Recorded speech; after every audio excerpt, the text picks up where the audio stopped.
Comuna 2, 5 generaciones y un sueño.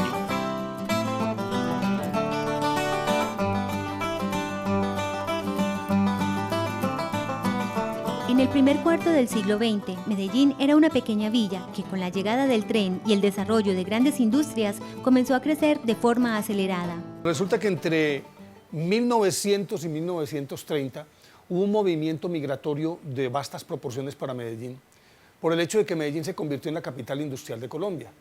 Y obviamente que entonces apareció Coltejer en 1907, Fabricato por los lados de 1919, ya estaba la cervecería Tamayo, estaban las gaseosas Posada Tobón, bueno, en fin, empezó a abrirse la ciudad como un polo de desarrollo industrial y entonces los campesinos, depauperados por el hecho de que la guerra civil devastó a Colombia, la guerra de los 1000 días, el campo quedó abandonado y por tal razón la gente empezó a migrar a la ciudad para tratar de encontrar para sus hijos por lo menos la educación y una redención económica.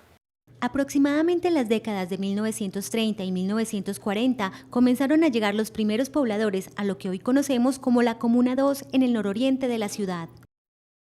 La comuna antes eran grandes fincas, grandes sectores de fincas que se fueron parcializando y vendiendo a algunas personas. La red urbana en esta zona es diferente debido a la configuración topográfica del terreno, así como las altas pendientes del mismo, lo que hace que la configuración de las manzanas y lotes sea de forma indefinida.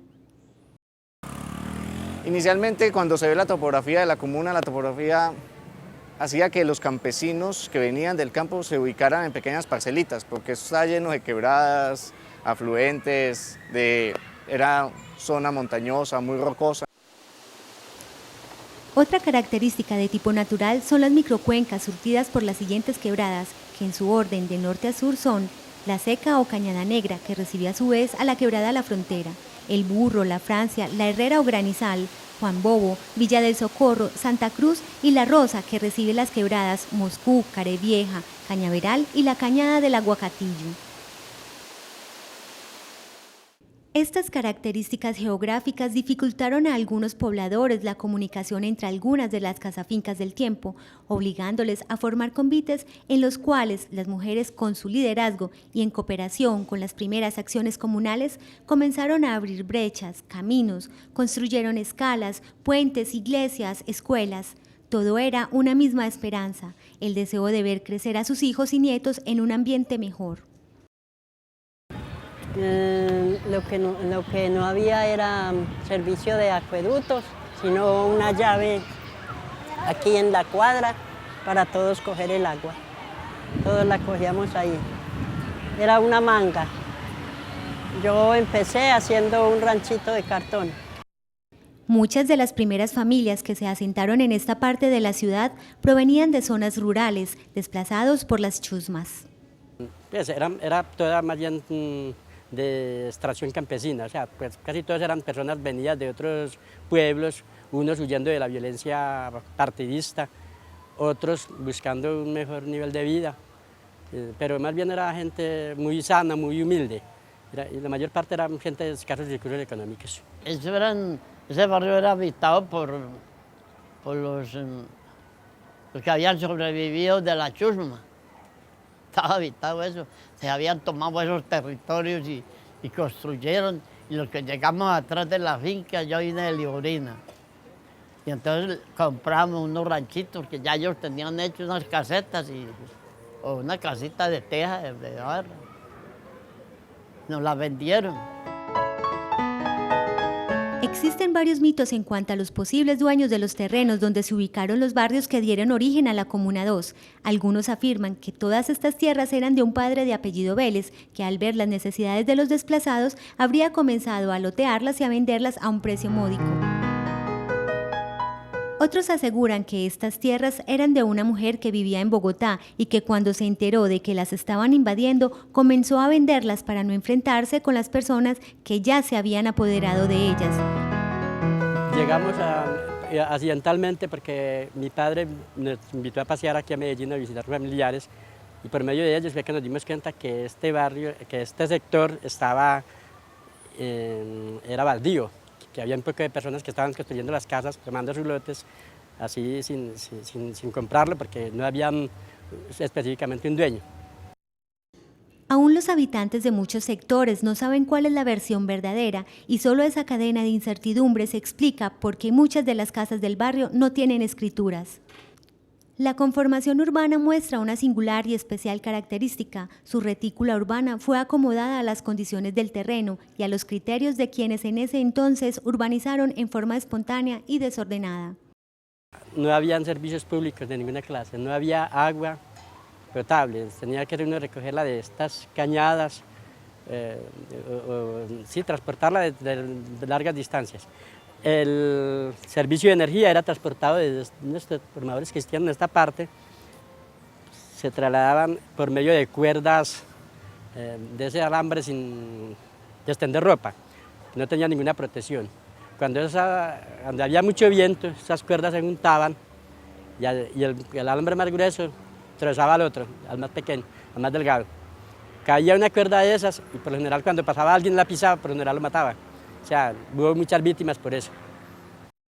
Medellín parecía ofrecer mejores posibilidades laborales y un poco de tranquilidad, pero de todos modos, desde el principio se empezó a generar la sensación de marginalidad que más tarde se convirtió en el detonante de violentos procesos sociales. El asesinato de Jorge Eliezer Gaitán en Bogotá el 9 de abril de 1948 marcó un punto de quiebre para el país que se reflejó en las laderas de Medellín. Pero en los años 30 al 50, especialmente con la muerte de Jorge Eliezer Gaitán en 1948, se dio otro movimiento, pero ya por otros motivos, no buscando como la redención económica, sino huyendo del campo. El desplazamiento de campesinos hacia las capitales generó un crecimiento rápido y desordenado de las zonas periféricas y dio paso en la Comuna 2 a una segunda generación.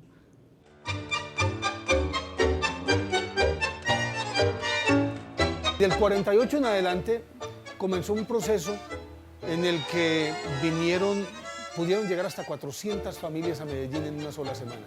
Eso era permanente. Tan gravosa era la situación que la ciudad pasó de unos 300.000 habitantes en 1930 a 600.000 en 1950. Muchas familias campesinas llegaron a la ciudad huyendo de los conflictos que se vivían en la zona rural y se asentaron en el margen del río Medellín, al lado de la antigua vía del ferrocarril, en el sector de la Alpujarra y en el sector de la Iguaná. Se empiezan a desarrollar núcleos. Esos núcleos poblacionales, se empiezan a construir parroquias, por ejemplo la parroquia de la Asunción, tiene 54 años, es casi generacional. Y la gente se va concentrando en pequeños sectores, poco a poco va creciendo. Entonces allá empezaron a llegar asentamientos subnormales, se fueron montando una casita aquí, otra casita allí, sin ninguna idea preconcebida de cómo podrían ser las vías de comunicación, nada. Simplemente un mosaico abigarrado de casitas saltonas en toda esa ladera. Pero las autoridades, al ver que estas invasiones crecían en zonas donde se proyectaban importantes desarrollos de ciudad, decidieron reubicar a estas personas de una forma improvisada y los llevaron a los terrenos ubicados en el norte, donde terminaba la ciudad para ese entonces. Vivíamos en la calle 40, cerca de donde pasaba el ferrocarril en ese tiempo.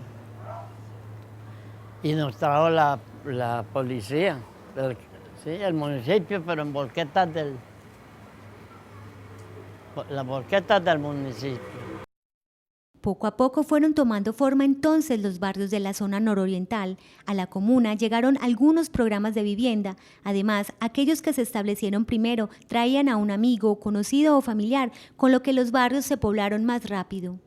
Empezaron a crecer, pero no se podría pensar que en efecto se formaron allí, en ese momento, los barrios como los conocemos hoy, sino que fueron cuajando en la medida en que la familia llegaba y detrás de la familia venían los hermanos, los tíos, los primos y cada uno se iba acomodando alrededor del otro y así empezaron esos asentamientos subnormales. En la década del 50 al 70 se aumentó notoriamente la población de la Comuna 2 con un nuevo estigma de marginalidad, pero con valiosas muestras de solidaridad, de sentido de lo comunitario. Cuentan además que en el difícil proceso de encontrar un espacio físico y social que deben afrontar las familias desplazadas al llegar a una ciudad como Medellín, tuvieron mucho protagonismo las mujeres. Ellas le dieron sentido poco a poco a los espacios comunes y, más que eso, construyeron el tejido social que permitió a las comunidades entenderse a sí mismas como parte de la ciudad. Pero a pesar de los muchos hechos positivos que se vivían en los barrios, la pobreza, pero sobre todo la falta de oportunidades, hizo que en estas laderas fuera creciendo una generación de jóvenes desencantados del sistema y dispuestos a sobrepasar los límites. Mete la mano en el bolsillo, saca y abre tu cuchillo y ten cuidado. La época del narcotráfico, marcado por la historia de Pablo Escobar y todos los demás, caracteriza a la comuna en que se encontraba dinero fácil, era reconocimiento social. Aún existe un dinero fácil y un reconocimiento social que se busca a través de esos medios. No es tan marcado y tan público con esa época, ya es un poco más privado y más de pequeños sectores. La década de los 80 produce un cambio drástico en la forma de vida de la ciudad. El narcotráfico sacude todas las estructuras éticas y en los barrios populares arrasa con las redes solidarias que se habían tejido. Para mí lo más violento fue en los 80 por la sencilla razón de que en ese tiempo se medía mucho el sicariato a través de Pablo Escobar. Y en ese tiempo no había empleo, no había mucha forma de estudio, entonces la gente se dedicaba más bien al sicariato. Aunque muchos de los jóvenes tienen ascendencia campesina, nacen en un medio urbano donde ya no tiene peso la autoconstrucción de la vivienda ni la autourbanización barrial, pero sí cargan el estigma de la pobreza, del desempleo y de la informalidad. Los jóvenes de los 80 están listos para un cambio. Las pocas oportunidades que les brinda el sistema educativo y el mercado laboral los hacen presa fácil del narcotráfico. Marcan los rasgos culturales de la gente y los enmarcan solamente en las fiestas, aquellas cosas que le ofrecían estos caciques, pero detrás de todo ese fondo aún había un poco la mentalidad de la gente del desarrollo, del progreso, aunque fuera a través de esos parámetros. La escuela, que antes era la institución en la cual se centraban las esperanzas de ascenso y movilidad social, en la situación de crisis económica aguda por la que pasa la Comuna 2, pierde el atractivo para los jóvenes. Y no se podía estudiar atrás en otro barrio, por la sencilla razón de que no se podía ir a otro barrio, porque no me moría uno. Yo fui uno de los afectados en eso. Tampoco la familia pudo proporcionar a los jóvenes un espacio primario de socialización. Los cambios de pareja, la inestabilidad del grupo familiar, las separaciones y las pérdidas de alguno de los padres, la adquisición de nuevos roles, el madresolterismo y el abandono de los hijos conformaron un muy débil referente de socialización para los jóvenes y futuros jefes de hogar. Por el contrario, las pandillas parecen asegurarle a los jóvenes espacios de reconocimiento. La delincuencia, estimulada por los jefes del narcotráfico que permearon todos los estamentos sociales, fue la respuesta a la exclusión que se venía dando desde tiempo atrás. Fluyendo como todos esos elementos, y cada uno fue adquiriendo, volver al barrio, a mi cuadra, como el héroe, implica que yo tengo dominio sobre todo esto. Y si tengo dominio sobre todo esto, este es mi feudo, y aquí nadie se puede meter. Entonces empiezan las guerras intestinas en los mismos barrios, de cuadra a cuadra, de barrio a barrio, y como sucede con las familias, uno puede dejarse de hablar con un hermano 20 o 30 años y pelear con él todos los días, pero si resulta que de pronto aparece un enemigo común, alguien de afuera quiere matar a mi hermano, por más que no nos hablemos, es mi hermano y yo salgo a defenderlo. Lo mismo ocurrió aquí. Y la guerra se convirtió en la principal fuente de empleo disponible para estos jóvenes. Los jóvenes habitantes de la Comuna 2 se convirtieron en los protagonistas del nuevo escenario violento barrial. Ellos son víctimas y victimarios. En ese tiempo la violencia se dedicaba con bandas contra bandas, para saber cuál banda era más temible. Se disputaban el terreno. Pero ya los hombres más fuertes, como se dice, los contrataban para la oficina de Pablo Escobar. Y los más leves se quedan en el barrio disputando el territorio con los del Popular, Popular 1, Popular 2. Los nuevos referentes empujan a los jóvenes a buscar reconocimiento a través de su arrojo. Gana fuerza la imagen del valiente, del duro. Es el poder el que da el dinero ganado de forma rápida y en grandes cantidades, obtenido de cualquier manera. El narcotráfico se aprovecha de este deseo incontrolable de los jóvenes de alcanzar lo que de otra forma nunca hubieran logrado. Los nuevos símbolos de poder son la vestimenta de moda, las motocicletas de mayor cilindraje, las mujeres, la bebida y el consumo de cocaína, marihuana y bazuco. Muchas personas mueren en este periodo, la abundancia no es real, la vida vale poco y mientras el dinero se va rápido como llegó, los dolores quedan para siempre entre los familiares y amigos de las víctimas. Pues toda esa gente, la mayoría de todos están muertos. Y los poquitos que están ancianitos prácticamente y no viven en el barrio ya, se fueron del barrio.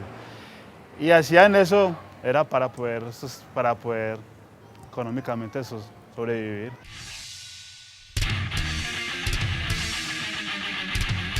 De la generación de los 80s quedó muy poco, los sueños de prosperidad se tornaron en una nueva frustración. El dinero del narcotráfico no sirvió para mejorar las condiciones de vida de la gente y los jóvenes del barrio fueron exterminados. Es una historia sobre la cual no se puede guardar silencio para que no se repita y los jóvenes puedan reflexionar sobre las vivencias de las generaciones pasadas, sirviéndoles de incentivo para abonar el camino para generaciones futuras. En la época de los 90, la impresión que yo tengo de esa época es que se veía mucha violencia, se captaba de que la juventud no estaba enfocada hacia la educación, hacia un pensamiento de progreso, de salir adelante, sino que estaba más enfocados como en el ámbito de delinquir, de conseguir plata de la manera más fácil que se pudiera, que en ese entonces era tan fácil conseguirla de esa manera, pero no tanto por la necesidad que había, sino por todas las circunstancias que estaban pasando alrededor en ese entonces. En los años 90, tras la desaparición del cartel de Medellín, los barrios populares se convierten en escenario de nuevas luchas. Pandillaje y bandas se retroalimentan y definen nuevos tejidos sociales en medio de las disputas territoriales de milicianos, paramilitares y organismos del Estado. Cuando ya no tenemos esos caciques que seguir en la comuna, cuando ya se cree que la historia del narcotráfico ha acabado, se cree. Aquellas personas que participaron en ese proceso empiezan a generar pequeños grupos, no armados, sino también como grupos territoriales, porque la comuna se volvió espacios territoriales. La gente era muy celosa con sus espacios. Si tú eres de tal sector no podías pasar o transgredir tal sector. Tu ambiente social, cultural era este, no el otro. Por eso la comuna aún hoy poco a poco se recupera de todo ese aislamiento que ha habido entre las tres franjas que tiene la comuna y entre los diferentes barrios. Cada grupo armado coloca su impronta sobre el territorio. Las marcas por medio de grafitis en cuanto muro y pared se encuentran en el barrio define quién tiene el poder en la zona y a quién hay que recurrir para el simple tránsito de personas y de mercancías. La violencia cotidiana se convierte en la respuesta a esas condiciones estructurales de miseria. Es la estrategia de supervivencia ante la no inserción en el mercado laboral y ante las carencias de servicios públicos y sociales básicos. Y usted y a la gente que estaba delinquiendo progresar de una manera abrupta y vos te estás quedando atrás. Entonces, más de uno buscaba esa forma de mantenerse como a un nivel y buscar un estatus económico bueno. Las milicias son sacadas por un grupo de autodefensas y este a su vez por otro, en un proceso que tardó años y cobró muchas víctimas. Un nuevo poder armado con nuevas reglas se imponía y controlaba todo. Ese estado de incertidumbre, sin embargo, no es eterno. El 25 de octubre de 2002 se desmoviliza el bloque cacique Nutibara de las autodefensas y pone fin a esta etapa. Una nueva generación comenzaba, con más oportunidades y menos miedos.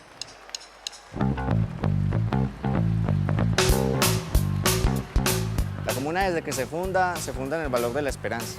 La gente, los campesinos, los jóvenes de su época venían encontrando oportunidades y poco a poco fueron encontrando pequeños tropiezos.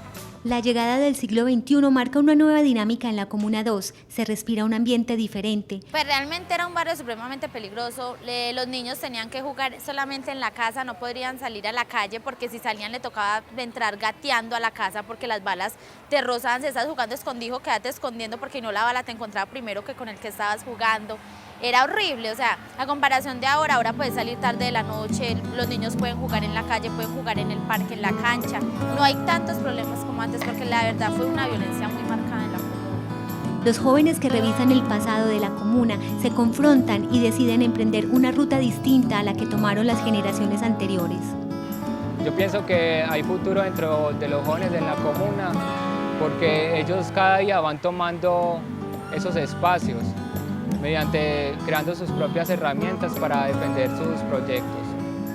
A pesar de los temores que se vivieron en silencio, han sido muchos años de construcción, muchos años de sufrimientos y de exclusiones, pero también de trabajo abnegado y decidido. Hoy en día y hace unos 5 o 10 años atrás se viene habiendo un desarrollo social, de participación, la gente ya tiene criterio político, tiene un criterio para decidir económicamente sobre su bienestar. Y en ese mismo criterio ha buscado poco a poco hacer crecer la comuna. Crecerla no en la parte física, porque acá ya no hay más para dónde crecer, sino hacerla crecer en el desarrollo emocional, en el desarrollo moral, ético de las personas, que la gente considere que la comuna tiene que crecer, pero no solamente en tamaño, sino en calidad humana. Los últimos años en nuestra comuna han sido años llenos de esperanza, donde las oportunidades se abren todos los días. Programas como Presupuesto Participativo Joven, Jóvenes con Futuro, o eventos más grandes como el concurso de Mujeres Talento han sabido abrirnos las puertas a las mujeres y a todos los jóvenes que se quieran apropiar de los espacios de participación en nuestra ciudad. Los barrios marginales que se han adherido a la ciudad en un proceso de casi un siglo, más por la estrechez del valle que por una decidida planeación urbana, ven una nueva ruta. Pues los jóvenes hoy en día en la Comuna 2 están en un plano muy esperanzador para todos. Estamos trabajando en teatro, trabajamos música, danza, estamos muy metidos como en las artes, también en trabajar solamente en grupos juveniles que se reúnen a compartir como un espacio para no entregarse a la droga. La desmovilización de las autodefensas, la llegada de los proyectos de desarrollo como el Metrocable y el Parque Biblioteca España y la promoción de planes de estudio y emprendimiento han facilitado algunas oportunidades de desarrollo social, cultural, político y económico a los habitantes de la comuna. Es notorio el esfuerzo de esta generación que no deja de soñar y de apostarle a la esperanza.